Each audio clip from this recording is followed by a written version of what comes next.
you may please post your questions using the chat box. May I now invite Mr. Devi Narang, Country Head, India Syndicatum Renewable Energy Company. Mr. Narang is a country head of Syndicatum Renewable Energy India, a leading developer, owner, and operator of a clean energy project in India, Philippines, Indonesia, and Vietnam. Mr. Narang, over to you, sir, to set the tone. Thank you very much, Gaurav. Thank you, Minister Sonowal. Thank you, Mr. Neotia. Thank you, my friends, Mr. Kusunji, Mridula, Dr. Ruth, and Dr. Yap, joining us in the session today. Good morning, everybody. And it is my pleasure to be a part of this session on future of India-ASEAN connectivity partnerships. Connectivity between ASEAN and India is the key to future of our economic partnerships. Leadership in India and ASEAN has a shared vision for both physical and digital connectivity. India has offered a line of credit of US $1 billion to promote connectivity between India and ASEAN to take our development cooperation to a strategic level. Young and diversified focused demographics of ASEAN has already taken the people-to-people connectivity with India to a new level.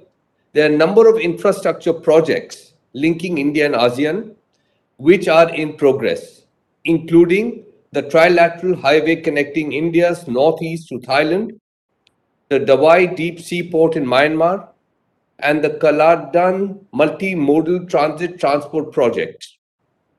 On the digital front, connectivity is the high-speed catalyst to facilitate trade, logistics, and customs integration between us using land, sea, and air infrastructure for seamless movement of goods and services. This session will attempt to discuss partnership opportunities to develop connectivity between India and ASEAN, aspects of regulatory frameworks to support digital technologies, financing and improving cross-border channels across India's northeastern borders, which will hold the key to sustainable economic growth between India and ASEAN. These are very critical elements to advancing ASEAN-Indian connectivity. The completion and operationalization of vital infrastructure links between ASEAN and India are of paramount importance. Greater connectivity will further enhance trade between ASEAN member states in the Mekong region and India, which has more than doubled in the past 15 years. Another critical element for advancing ASEAN-India connectivity is creating an enabling environment. We need to develop policies and effective institutions at the national, sub-regional and regional levels to provide the platform for cooperation and coordination enhancing connectivity. This soft infrastructure can at times be more important than physical infrastructure for increasing trade and income. One of the most important significant element for economic integration is strengthening people-to-people links between ASEAN and India. Our people have been intimately bound by shared historical and cultural ties, as evidenced by the Angkor Wat and Borobudur in present Southeast Asia. To accommodate this growing tourism and business interest and strengthening people-to-people linkages, we should also focus on strengthening ASEAN-Indian air connectivity by working towards greater liberalization of air services for both cargo and passengers. Connectivity cannot be achieved without the support of various stakeholders in our region. We look forward to increasing discussion on various aspects of connectivity in today's session. And lastly, it's very important that we connect our minds, which is really, we have similar cultures, we have similar exchange of people, we have expats all over this region. So I look forward to a very interesting discussion this morning. And thank you once again. And thank you very much, Minister, for joining us. In spite of his busy schedule, he has agreed to be with us this morning. Over to you, Gaurav. Thank you, Mr. Narang. Thank you very much for setting the tone of the session. May I now invite Mr. Harshvardhan Newthia, co-chair India Singapore CEO Forum, and past President FICCI, Chairman Ambuja Newthia Group, for the opening address. Mr. Newthia is presently chairman of Ambuja Newthia Group. The group operates across 5 business verticals: real estate, covering the entire gamut of housing, retail and commercial space, hospitality, healthcare, education, and startup incubation. He also served as an honorary consul of Israel in West Bengal. Over to you, Mr. Nithya, for your opening address, please. Good morning, friends.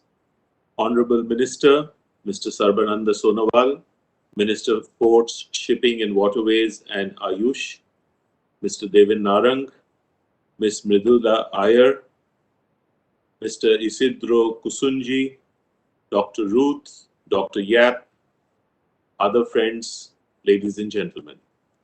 It is indeed a great pleasure and privilege for me to be addressing this Future of Connectivity Partnerships in the opening session of LEADS. As you know, LEADS stands for Leadership, Excellence, Adaptability, Diversity, and Sustainability. And it is FICCI's flagship event to talk about the latest trends and ideas, not just in our country, but across the world. And I'm delighted that our first program today is connecting the opportunities in ASEAN with India. We are honored, sir, Mr. Sarbananda Sonowal, that you are here with us. Thank you very much for being here in spite of all your busy schedule. Connectivity is very important, as we all know. It promotes trades and brings people closer together and integrates economies. Obviously, improving connectivity is essential to a region's prosperity and growth. Improved connectivity lowers costs, increases competitiveness, and it is these issues that will feature, I think, very strongly in the deliberations of my fellow speakers later in this session and later also in LEADS. To create a functional single market of India and ASEAN region, it is necessary to complete the missing links in transportation, the lack of interoperability, and infrastructure gaps, reducing the efficiency and weakening the global competitiveness of the industry of the two regions. Devin spoke to you about the 3 very important projects that are already underway, so I'm not repeating that. But they and many more are required for the seamless movement of goods and services between our countries. We are no more limiting the concept of connectivity exclusively to physical connectivity, but also to digital connectivity and people-to-people connectivity, all of which need to be strengthened in order to achieve the desired goal of a much more homogeneous and cohesive development of the region. The 4th industrial revolution is driving globalization 4.0, demonstrating once again that the inextricable linkage between technology and economic development. In today's session, we will attempt to discuss partnership opportunities to develop connectivity between India and ASEAN. And on behalf of FICCI, I would like to propose the following 7 points to further promote India-ASEAN partnerships. Point number 1, complete ongoing construction or upgradation projects for transport infrastructure along the original alignment of the TLH according to schedule. Point number 2, consider multiple options and hybrid models for transport facilitation arrangements using a mix of multilateral and bilateral arrangements. Point number 3, transport and logistics bottlenecks should be reviewed in the Northeast India, considering its geographical proximity to Southeast Asia and its significance to trade in the region. Point number 4, create a mechanism to ensure sustainable funding sources for construction and maintenance of road infrastructure. Point number 5, enhance collaboration with the private sector, logistics service providers, and local governments. Point number 6, collaboration in data centers and digital technologies for future. And point number 7, we need more routes for air connectivity for ASEAN cities to business and to further business and tourism development in the region. I'm sure our eminent industry leaders participating in today's session will have some valuable insights, and we will discuss them during the deliberations. I would like to mark the beginning of the 75th independence celebrations, where our Prime Minister has emphasized on the development of infrastructure and technology as one of the key agenda for India's development. Before I end, let me leave you with a quote of the Honorable Prime Minister, Mr. Narendra Modi. Quote, enhancing every type of connectivity between India and ASEAN, physical, economic, social, digital, financial, maritime, is a major priority for us, unquote. With these words, I warmly welcome all of you to this session. Thank you. Thank you, Mr. Nyotia, for the opening address. May I now invite Shri Sabananda Sonowal, our Honorable Minister of Ports, Shipping and Waterways, and he's also Minister of Ayush from the Government of India, for his keynote address. His leadership at the helm of this important ministry will surely help India stay on the path of recovery and growth. Shri Sonowal is the current Minister of Ports, Shipping and Waterways and the Minister of Ayush in the Government of India. He is a former Chief Minister of Assam and a member of Assam Legislative Assembly. Over to you, Minister Sonowal, for your keynote address, sir.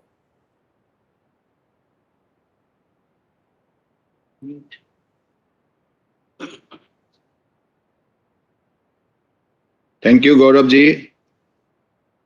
Respected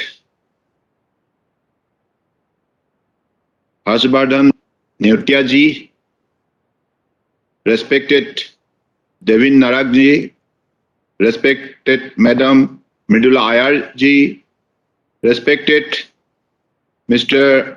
Isidro A. Kanchun-ji, respected Dr. Rat Benam Yang-ji, respected Dr. Robert Yap-ji. Today, I'm really happy to be a part of this very important event. And we all understand that without connectivity and communication, the growth is impossible for any region, for any country, for any society. And I believe this particular discussion will help us to find out the future roadmap to work unitedly, jointly for our mutual growth. Given the importance of cross-border connectivity among India and developing nations of Southeast Asia, the topic of today's session and deliberation by the industry leader assume prime significance. Greater connectivity between India and ASEAN has long been both an economic and strategic objective for the ASEAN-India partnership. Connectivity in its broadest sense encompasses infrastructure, transport, digital, and people-to-people connectivity.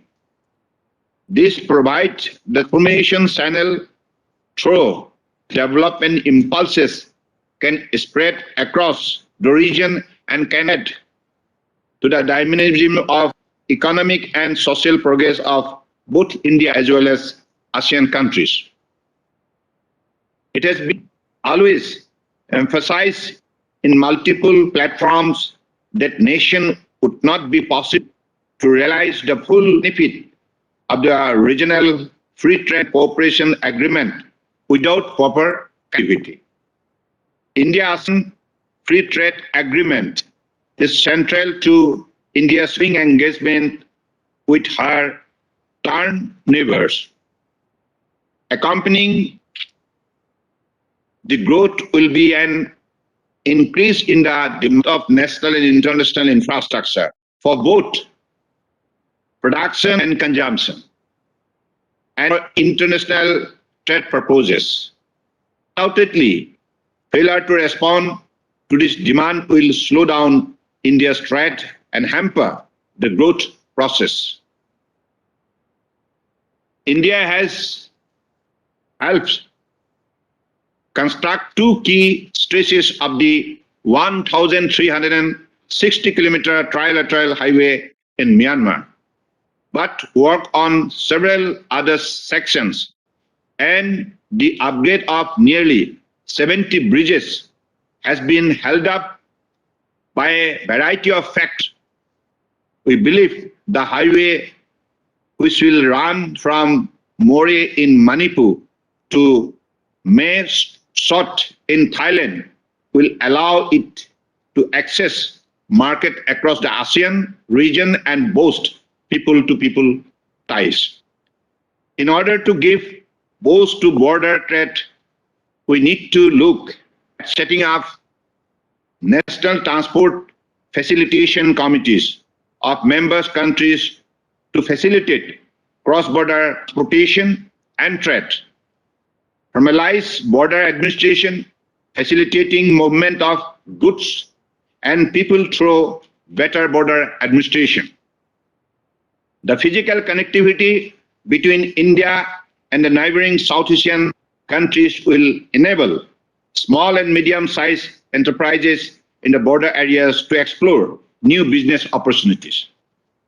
To develop connectivity through water, ASEAN and India are working on the Kaladan multimodal transit transport project. The project was initiated by the Indian government in 2008 and is entirely funded by India. The purpose is to seek an alternative route through Myanmar for the transportation of goods to the northeast regions of India.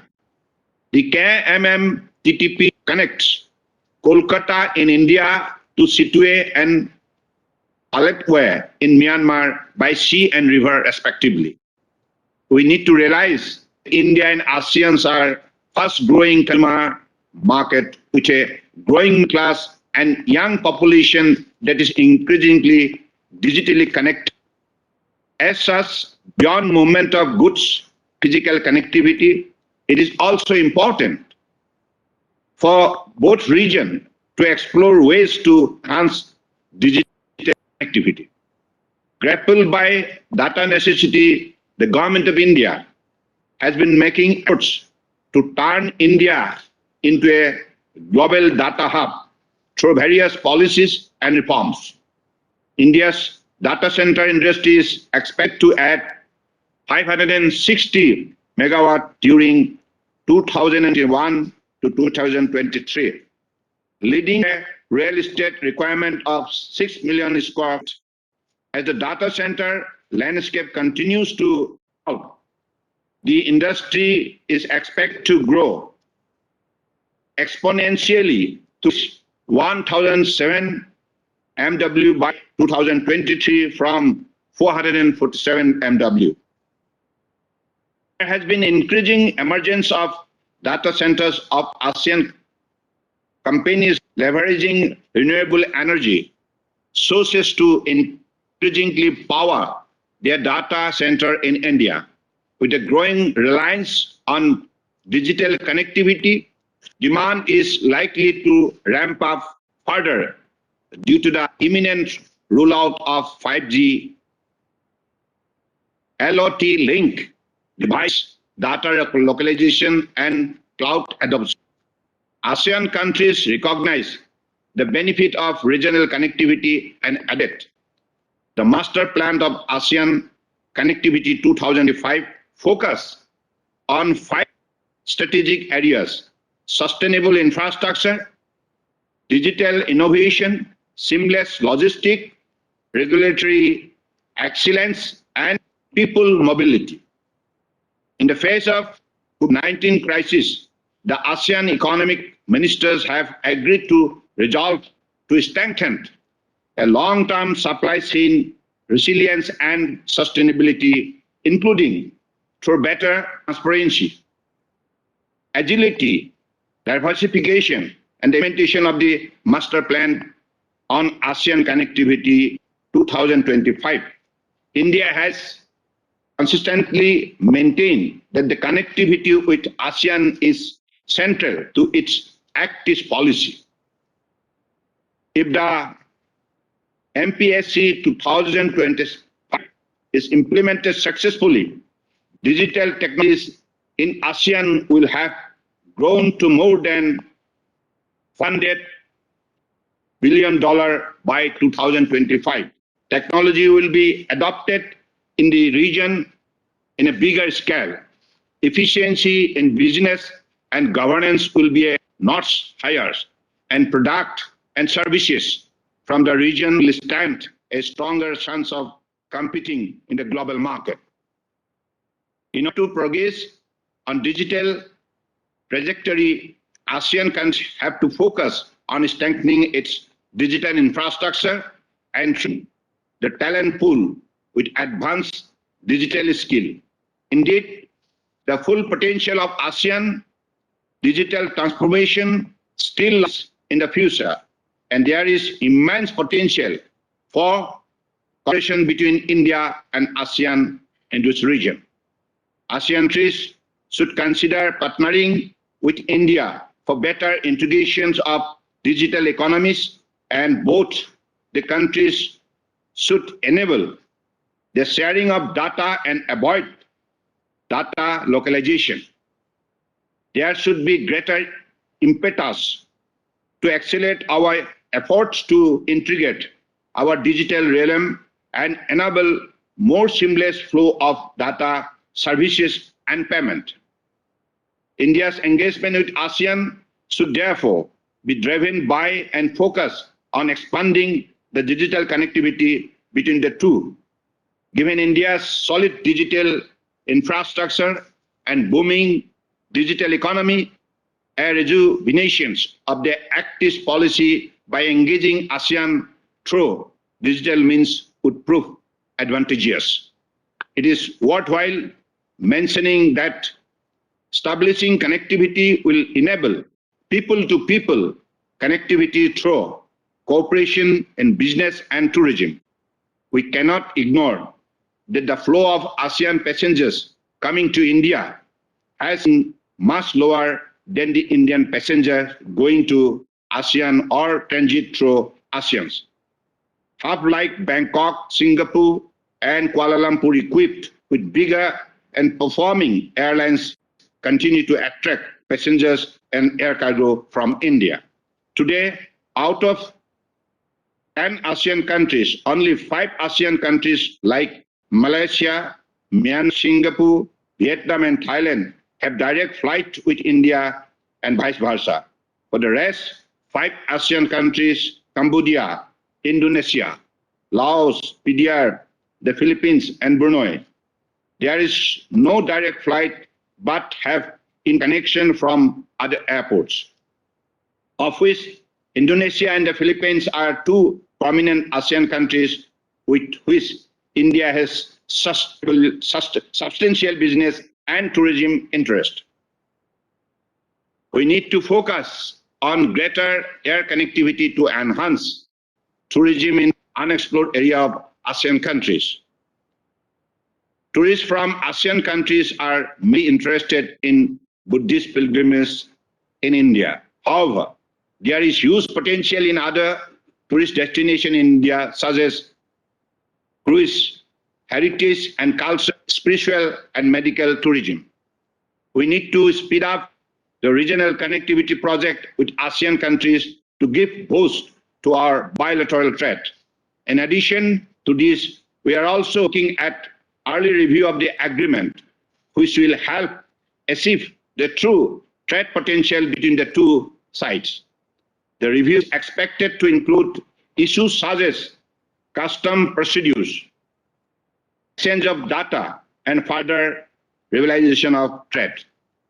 So with these few words, I believe the participants definitely is going to contribute very meaningful kind of suggestion to make the ties more stronger for the near future. Because our Honorable Prime Minister firmly believes the relationship between India and ASEAN and for our mutual growth. That is why he firmly believes that transformation is only possible through transition. And if it is to be done, then connectivity and communication is must. So I believe to carry our Honorable Prime Minister's dream and his vision, we are very much committed. Whatever bilateral agreement we have in the near future, with honesty and commitment, we are ready to fulfill it within a time frame. With these few words, I again extend my heartfelt thankfulness to the organizer for this meaningful event, and I believe years-long friendship with ASEAN and India will remain always strong. Thank you. Jai Hind. Shri Sarbanand Sonowal, our Honorable Minister for Ports, Shipping and Waterways. Thank you very much, sir, for sharing your vision and touching on the very important critical points about connectivity, physical connectivity, digital connectivity, and tourism. Just thank you very much again for sharing the vision. And as we all know that, Gaurav, you Mr. need to be a Sonowal. bit louder. Mr. Sonewal, he has joined us this important meeting, today's session during his very important cabinet meeting, which is going on.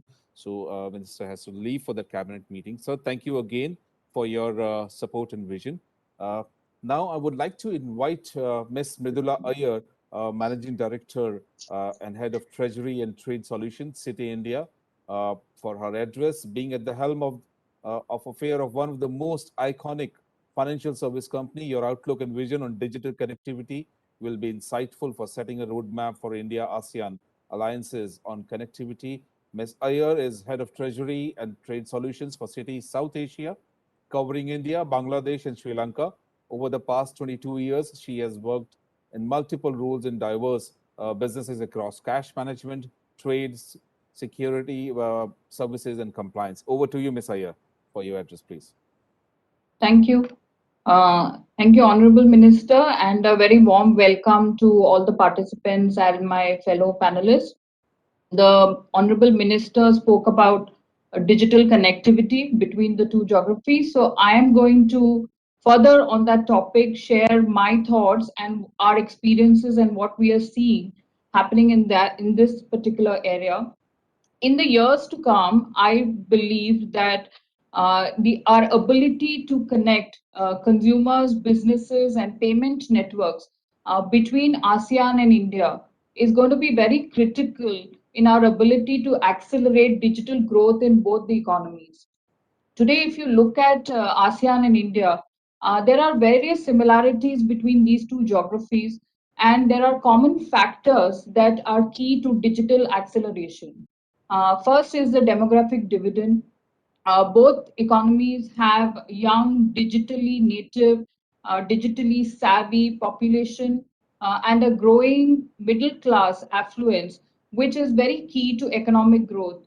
If you look at both the geographies, we have a combined population of over 700 million people in the age bracket of 15 to 35, which is giving us huge demographic dividend. The next is the rise of the internet economy. ASEAN internet economy continues to grow at an unprecedented pace in the last couple of years and is expected to touch around 300 billion by 2025. The economies in Malaysia, Thailand, Singapore, and Philippines, they are growing between 20 to 30% annually, whereas Indonesia and Vietnam are growing at 40%. So there is a huge growth in internet economies. Likewise, the digital payments in ASEAN is expected to cross about 1 trillion by 2025. So huge potential in these countries as far as the digital ecosystem is concerned. Likewise, if we look at India, the story is not very different. Digital infrastructure and digital transaction growth has been a huge success as far as India is concerned. UPI has been a great story. UPI is now touching almost 3 billion transactions every month. And if you look at the growth of e-commerce in the country, e-commerce is growing at a CAGR of over 27% annually. So a very robust enabling digital ecosystem is prevalent in both the economies. And the third factor, which is again unique to both geographies, is the existence of a very robust startup and fintech ecosystem. So if you look at all these factors, one can say that we have a very strong enabling ecosystem for digital growth. If I look at what we have been able to achieve so far in the field of partnership between both ASEAN and India, I think a lot of projects are underway and some of them have been extremely successful, whereas work is underway on several others. Uh, in ASEAN, the APEX or the API exchange was created by the ASEAN Financial Innovation Network in order to enable collaboration between financial institutions and fintechs to come up with new innovative solutions. Recently, NPCI has been able to collaborate with Apex in order to launch a one of its kind payout challenge in order to find solutions to problems that exist in digital payments today. NPCI, as we all know, has been hugely successful with products like UPI and RuPay. And now NPCI, through their international subsidiary, is taking these products to ASEAN markets and is trying to enable e-commerce through products like UPI and RuPay in these markets. And for years we have seen that cross-border payments has always been challenging because it takes time and cost to be able to settle remittances between two remitters in different geographies. But it is good to see that a project is underway between BIS Innovation Hub Singapore, the MAS, and the NPCI, where they are collaborating to work together on a prototype that can enable faster and instantaneous cross-border settlement of funds. So if you look at all the projects that are underway, one can say that there are a lot of initiatives which are being explored by various entities in order to enable digital connectivity between ASEAN and India. Another important aspect is that while banks will continue to play a very important role in building this digital connectivity, what we are seeing in recent times is that fintechs and startups have become very active and have become a critical factor in digital acceleration. In the Indian context, we have many large fintechs which have forayed into ASEAN market, primarily Singapore, but also they have a lot of interest in countries like Indonesia, Malaysia, and Philippines, where they are setting up their bases and trying to work with the local payment network and other local startups in order to create the digital ecosystem in these countries.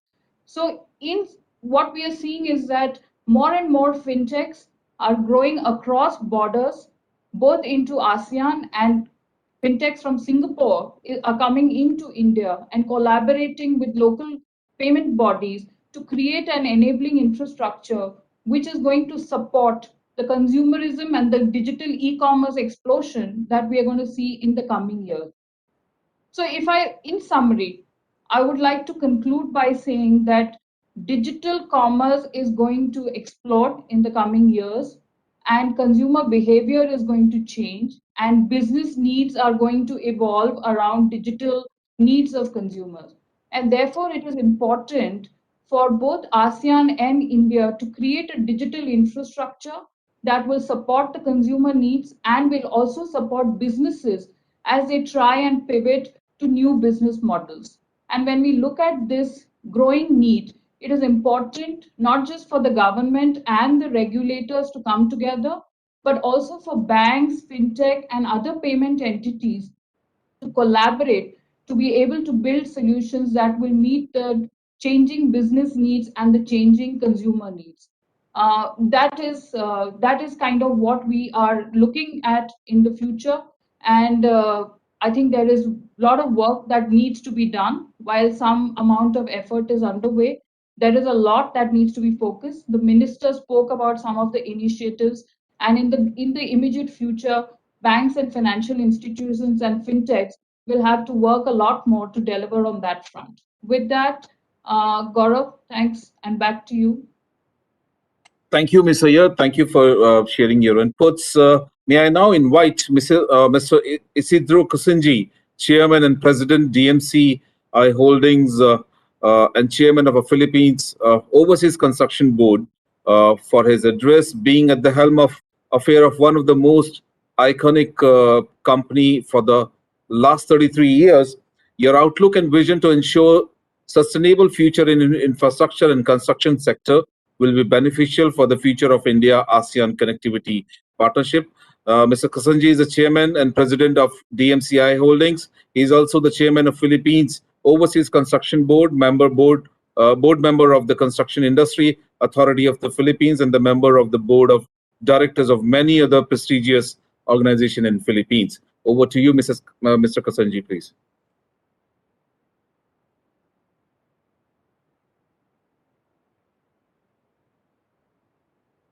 Mr. Kasanji? Can you hear me now? Yes, sir. Is my video okay? Yes, sir. Video is okay, sir. Okay. All right. Good afternoon, everybody. I think the Philippines has very much need of connectivity, like almost everybody else. I think the challenges of connectivity of the Philippines is probably more acute than other people because domestically we are physically an archipelago. So our domestic markets are very fragmented. And in order to develop economies of scale, we need physical connectivity. And I think the Build program of the government is a very strong initiative to create domestic connectivity, and especially in the urban area, creating mass transit. And the domestic telephone companies are also very much concerned in creating 5G, although we're kind of late in the game. There's a tremendous effort by two dominant companies to accelerate the rollout of internet connectivity. And so I share the same opinion that over the next several years, e-commerce and the like, e-payment, together with the physical productivity, will greatly enhance productivity and the economic growth over the next few years. So thank you. Okay. Bye. Thank you, sir, for sharing your inputs. May I now invite Dr. Ruth Bonham Young, Dean, Faculty of Commerce and Accountancy, Thammasat University, Thailand, for his address. Being an expert on the connectivity issues and logistics, your outlook and vision on the trade connectivity will be insightful for setting a roadmap for India-ASEAN Alliance on connectivity. Dr. Ruth is the Dean at the Faculty of Commerce and Accountancy, Thammasat University in Thailand. His main research interests are in the field of multimodal transport, international logistics, trade facilitation, logistics development, policy, supply chain, performance, and humanitarian supply chain. Over to you, Dr. Ruth, for your address, please. Greetings from Bangkok, and thank you very much for giving me this opportunity to share some of my thoughts related to the future of India and ASEAN connectivity. When we look at connectivity, I think we need to understand that there are drivers and enablers of connectivity. The main driver of connectivity, and this has been stated by the other presenters today, it's really the people-to-people connectivity. And when we look at the people-to-people connectivity, this will enable not only trade, but also investment between India and ASEAN. And when we look at people-to-people connectivity, we must never forget the importance of the tourism sector. And maybe as a starting point, if we want to enhance that connectivity, there should be visa exemptions between India and all of the other ASEAN countries. And that would be a very good catalyst, a good starting point for us to enable this main driver, people-to-people connectivity, to start. Then we need to think about the enablers of connectivity. And when we talk about the enablers of connectivities, there are basically three dimensions. The first dimension is the institutional connectivity, or sometimes we do call it as the soft connectivity. And in the soft connectivity, this is where we need to discuss at a policy level issues related to, for example, facilitation, such as trade, transport facilitation. But we must not forget, we also need to discuss this issue of liberalization, because this is very, very important if we want to enable connectivity. Then the second point is the infrastructure connectivity, the hard connectivity. And we have seen that there are currently a number of projects going on, such as maritime, India-ASEAN connectivity, air transport with the liberalization of air services between India and ASEAN, and land transport with the trilateral highway.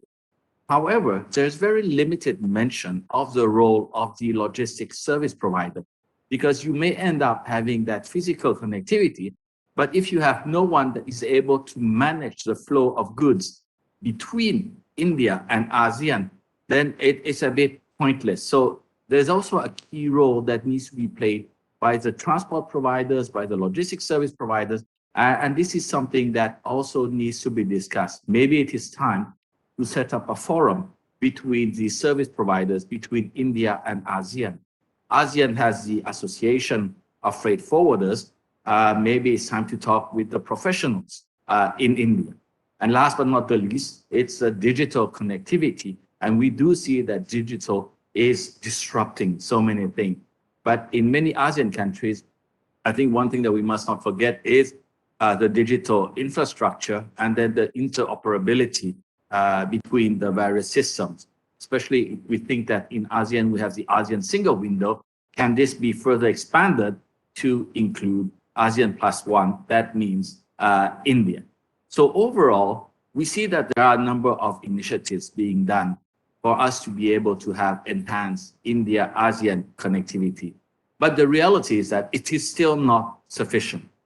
It is very good that we have discussions, dialogue between policymakers, but we need to focus even more on the main driver, which is a people-to-people. And for example, the cultural exchanges is a way to enable that. Just as an example, a few years ago, there was a very popular TV series in Thailand that came from India, which was basically the life of Buddha, and a lot of Thai people then went for pilgrimage. So I think we have a lot to learn, even though we say that we are very close, but the reality is we feel that we are close, but we don't really know each other that well. So I think cultural exchanges are, again, something very important to enable these people-to-people connectivity. Another thing is we must not forget academic linkages between professors doing research together, but also student exchanges. Students are the future. They are the ones who will continue to enhance the connectivity between both India and ASEAN. So it's all about being able to have all of these exchanges being put into place, so that even though we might or might not have in the future a single market between ASEAN and India, but at the end of the day, if the people are very close, that will create a very close tie between India and ASEAN. But what is the caveat in all of this? What is the weakest link? We tend to talk quite a lot about the connectivity between India and ASEAN, but we must not forget that you also need to think about internal connectivity. Internal connectivity within India but also internal connectivity within ASEAN, because that is a barrier.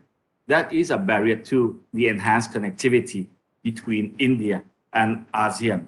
So when we think about connectivity, we should not say connectivity for the sake of connectivity, but it's really connectivity so that we can support the main driver, which is people-to-people connectivity.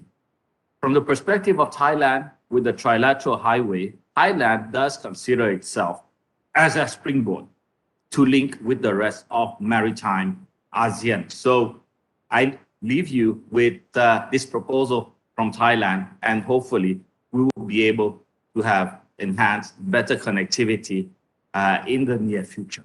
Thank you very much for your attention. Thank you, Dr. Bonimang. A very important point you raised, besides the connectivity, the internal connectivity, which actually leads to the people-to-people connectivity.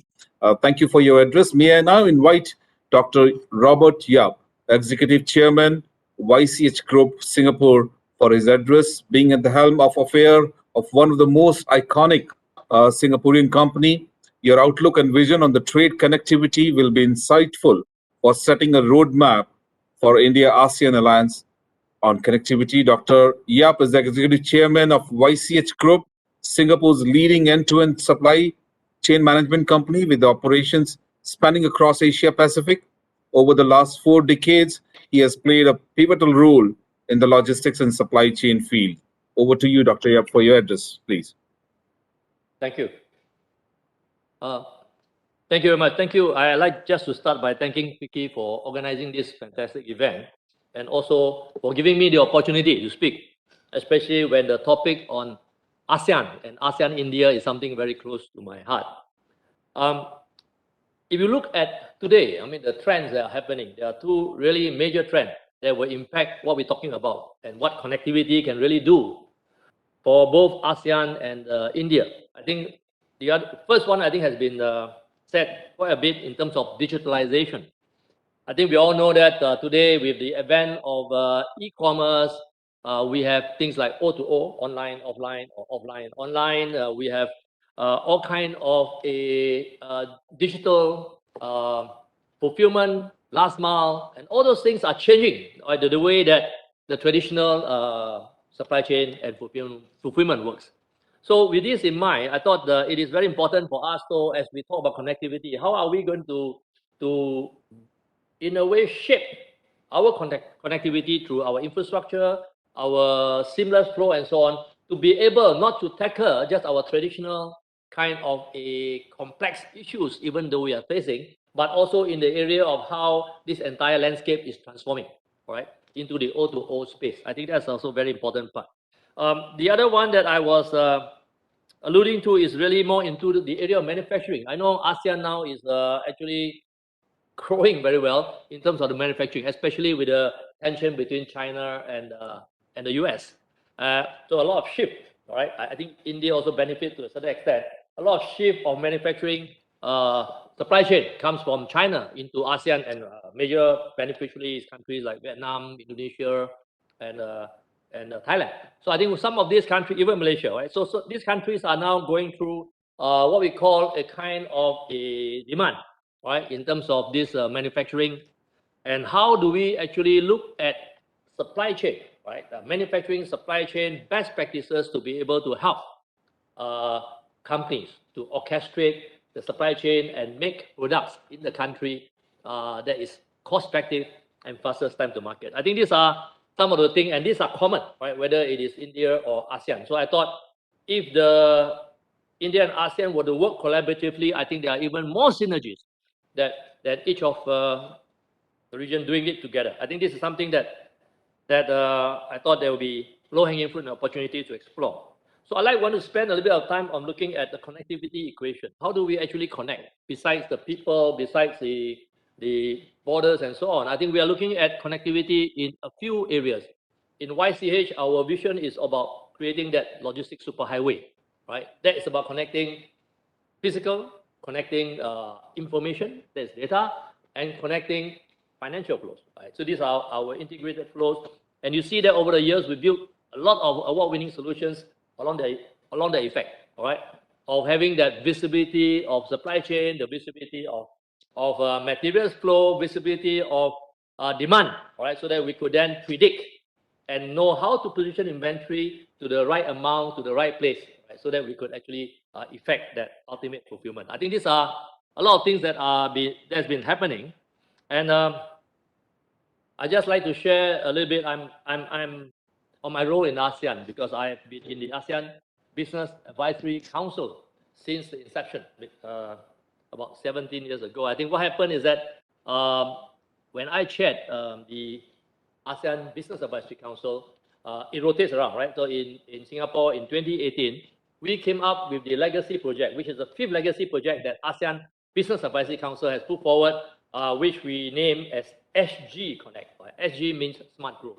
So in the area of Smart Growth Connect, we have now looked at how we create smart logistics infrastructure to be able to help countries, right, that are growing very rapidly to overcome that growing pain, right? So we're talking about how do we create solutions, how to create infrastructure, connectivity to grow without the growing pain. So this is a kind of a statement. So last year in 2020, November 14, we were the SG Connect project, which is a super port project that we actually put forth in Vietnam, in Hanoi, Vietnam, is launched by the two prime ministers. Right? So I think our prime minister, Mr. Lee Hsien Loong, and also the prime minister of Vietnam, Mr.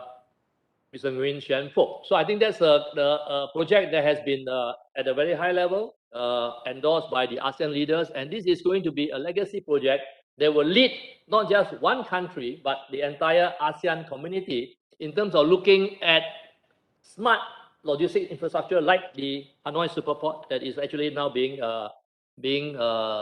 operationalized by us. It is 200 million US investment, which in fact our company YCH Group together with TNT of Vietnam is heading and driving this project. The things that I think Minister earlier on spoke about, the Honourable Minister has spoken about all the issues of seamless connectivity, the customs, harmonization, and so on. I think these are issues that the Hanoi Superport will actually resolve by coming out with very advanced systems, right, to be able to link all the ecosystem players that are together. Right? So we're talking about port, we're talking about the service, logistics service provider that Dr. Ruth alluded to.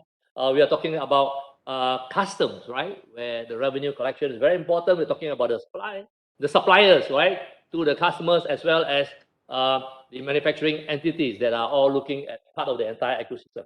So this is the entire kind of a project that was launched last year, and is actually part of this what we call ASEAN Smart Logistics Network, or ASLN, and that was the first ASEAN Smart Logistics Network project that was launched, right, in Vietnam, where Vietnam chairs basically this ASEAN, right? That was last year in 2020. This year the chair is Brunei, and next year will be Cambodia. So we have a second project now actually on the pipeline, which is being signed, and that project will be actually activated when Cambodia chairs next year. Okay. Next year the chair will be in Cambodia. So you see all this kind of logistics infrastructure. So we're looking at, can India do the same? Can we look at how we can actually share, right, logistics, smart logistics infrastructure, integrate or connect ourselves so that we can improve connectivity, and then together look at synergies around this connectivity and what it can give us in terms of value to India as well as ASEAN countries. Thank you very much. Thank you. Thank you very much, Dr. Yap. A very important point. You've touched upon the connectivity equations and the smart group connectivity.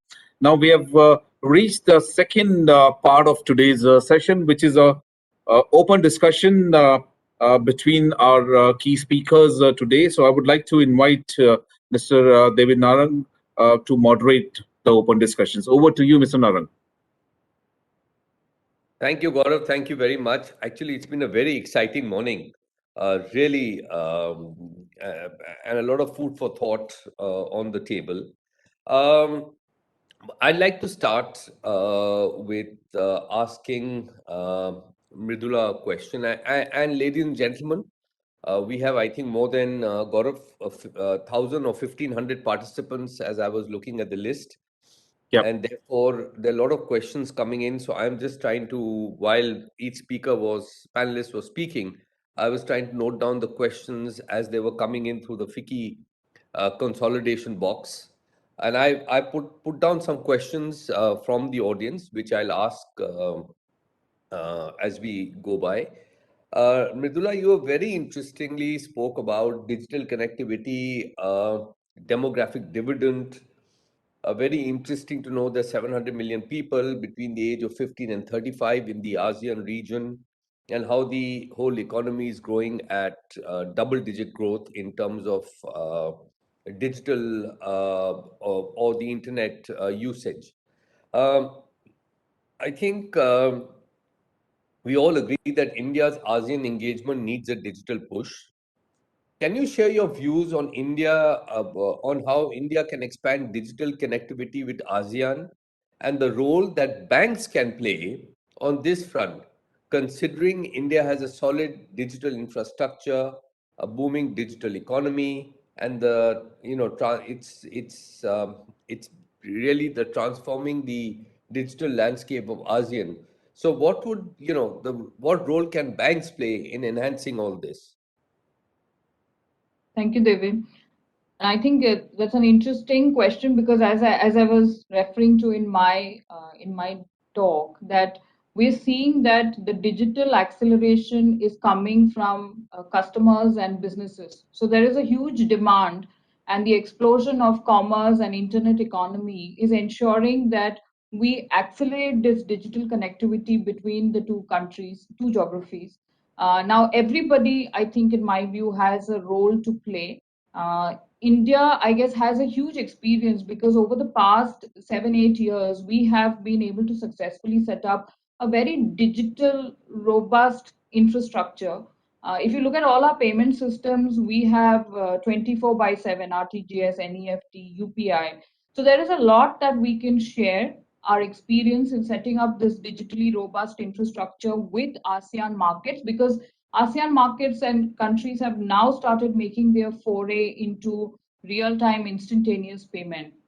NPCI, as I mentioned, has huge experience already in setting up this infrastructure, and they are expanding into ASEAN countries, so their products will be useful. Banks, as you mentioned, have traditionally always played the role of connecting countries and people and businesses. I think they will continue to play a very important role.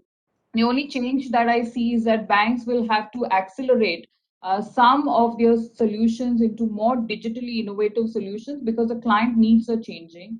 I would mention one area where there has been a constant need for new products and innovation, which is cross-border remittances, which traditionally has always been very cost ineffective and time consuming.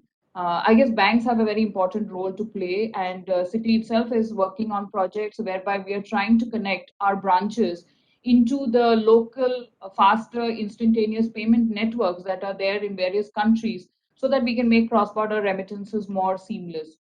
Likewise, I would think that banks are the backbone for corporates and businesses as they expand into various geographies. So, as customers go between ASEAN and India and they expand their businesses, we are able to support them with a digital infrastructure that helps them to seamlessly expand their business. And finally, as I said, that we cannot ignore the role that fintechs and startups will play, and there will be this huge space for collaboration between banks and fintechs so that we can develop those solutions that will be needed to meet the future demands of consumer and businesses. So, in summary, I would say, Vivin, that a lot is happening, a lot has happened, but there is still potential to do a lot more because it's a dynamically changing environment and everyone will have to have a role to play. So you will need the policymakers, which is the government and the regulators, to come together. But at the same time, banks and fintechs also through collaboration and partnership can go a long way in establishing and firming up this digital connectivity between ASEAN and India. So there's a role to play for everyone out here. Thanks, Mridula. I may come back to you with a follow-up question, which has come in the chat box, but we leave it for, let me get to the other panelists as the questions are coming. Mr. Kusun Ji, thank you very much. I know it's very early. You're in the US, and thank you very much for joining.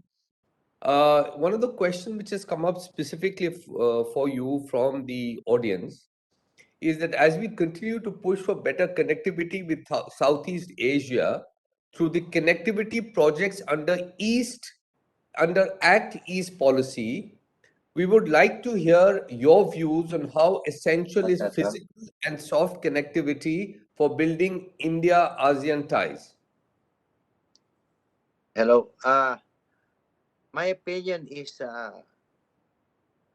actual business movement is probably the most effective ones. Like our company has been dealing with Indian companies. One in the water water treatment water treatment call that water treatment industry, and the other one is in the power industry. And our experience with Indian companies has been extremely positive. They've been very professional and very competitive internationally, as well as the fact that both Filipinos and Indians are very familiar with English as a common and as an official language. And this is a very surprising thing because historically there's not much connection between Indian companies and Filipino companies. And we were pleasantly surprised that to have very pleasant experience with Indian companies. And I've asked other Filipino companies as well. They've also had, to a very large extent, very good experience with Indian companies. So I think this may be a forum or a way of making people aware that actual businesses between Filipinos and Indians are very effective for both parties.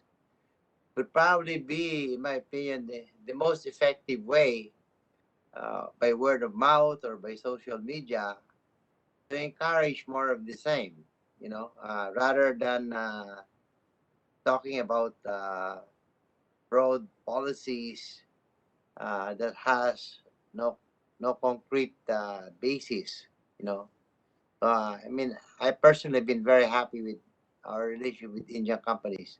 So thank you.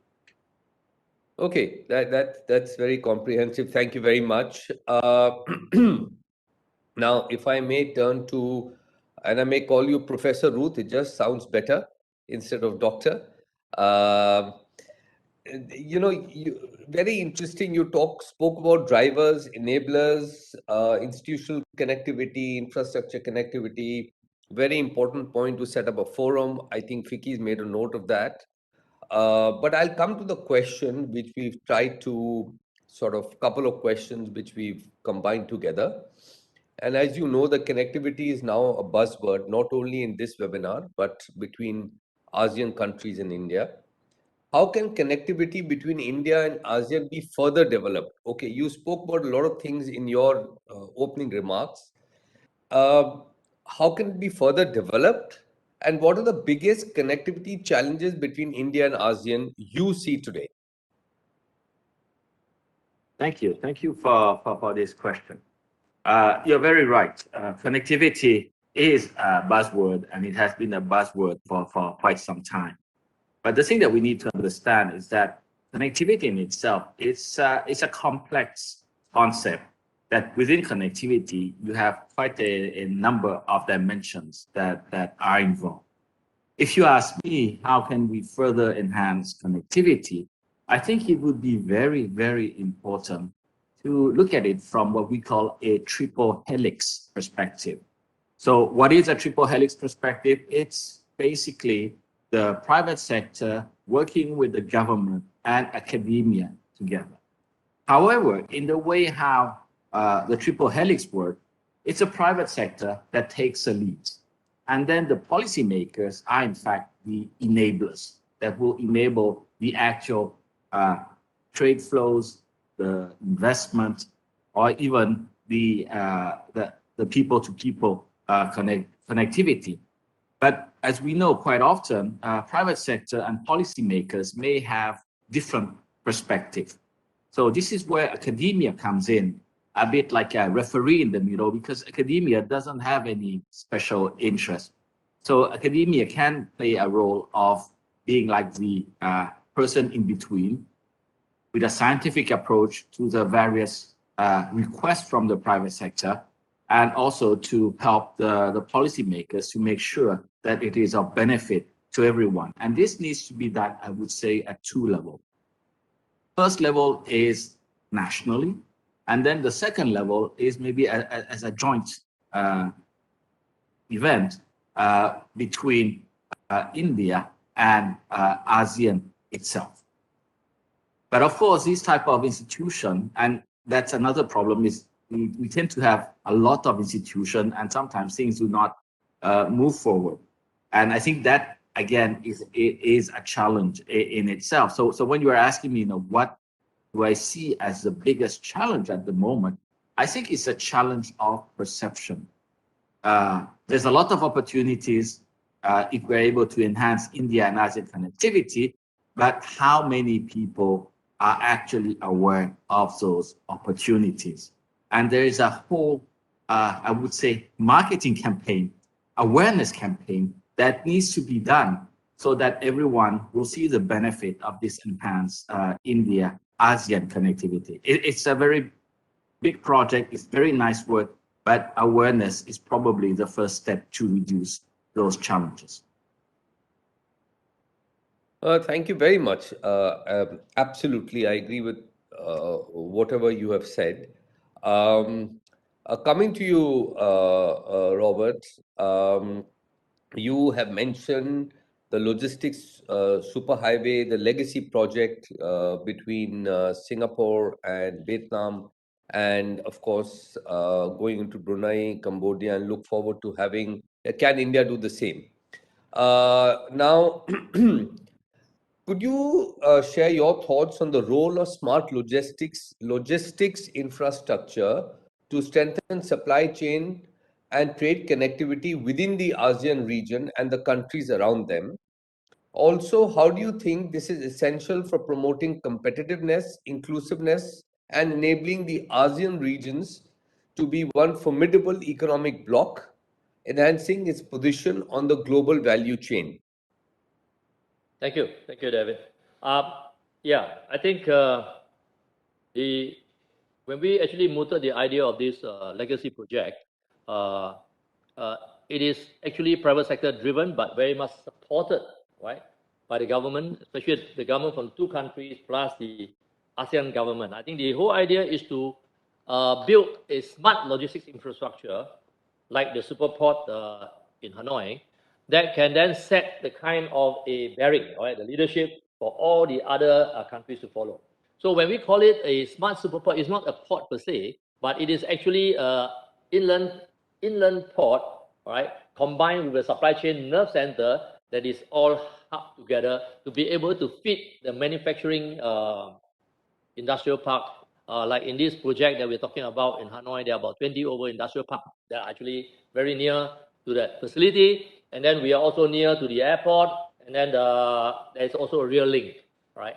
So you're talking about multimodal connectivity at the same time. The idea is to build this project in a way that can set the bearing for all the ASEAN countries to follow. What will happen is that this is actually done to alleviate problems in any growing country, any growing economy. For example, your ports are the first congestion, right? So how do you alleviate that? Instead of building, of course, the chances are build another port, right? Or expand the port. Normally, you cannot expand anymore. So what happened? A super port concept allows you to take that kind of a demand, right, out of it, and then to merge that together with the smart infrastructure to feed manufacturing, feed your city consumption, right, whether it's B2B or B2C.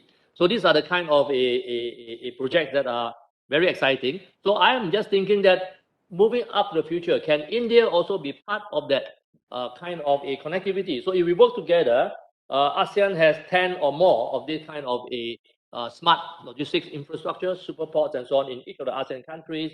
And then India has it in maybe your major areas all over, like Bangalore, like Mumbai, Delhi, Chennai, and so on. I think, and those connectivity will yield a lot of advantage for India and Southeast Asia collaboration, right? Because a lot of data, we talk about data flow, right? So a lot of data will be able to tell us exactly what the consumption patterns are, where the supply chains are, and all this data will be very, very much actually floated up, right? Because of the smart infrastructure to be able to allow all the decisions to be made. I think this is something that we are looking on as a vision, right? Not just for ASEAN, but hopefully we connect out to other countries at the same time.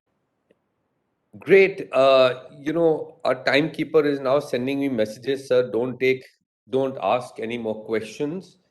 With over 1,000 participants in this morning session, it's been an incredible journey this morning. I am, before I get reprimanded by Manish and Gaurav, but this has been a very, very interesting session, and I briefly did sum up in my before I asked you questions. But I just like to see, I just like to put on the table what I see is key outcomes of this session, and I've just made notes on. So I'm reading from my phone. What I see is that the physical connectivity between India and neighboring Southeast Asian countries will enable small and medium-sized enterprises to explore new business opportunities. That's one. Yes, a visa-free policy will encourage cultural exchanges, will be crucial for enhancing people-to-people connectivity between India and ASEAN. I think that's a very important point, visa exemption. Digital connectivity, we've already spoken about. So banks moving in, etc., is again a very important point. English being a common language in most of the countries is also, believe it or not, important. Tech-savvy young population and explosion of e-commerce are opening up huge opportunities for creation of robust digital infrastructure between India and ASEAN. That's another interesting aspect. The legacy projects, certainly I will get Manish and his team to propose this to the government of India and create value for both sides. Of course, challenges, perception, awareness, setting up a forum, single market are things which we will make extensive notes, and certainly setting up a forum, Manish, I think is important.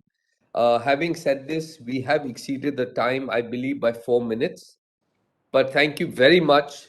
And the minister is not here, but on behalf of FICCI, I'd like to thank the Honorable Minister, Mr. Neotia, and all our fellow panelists, Robert Yap, Professor Bonomyong, Mr. Kusumji, and Mridula Iyer for joining us this morning.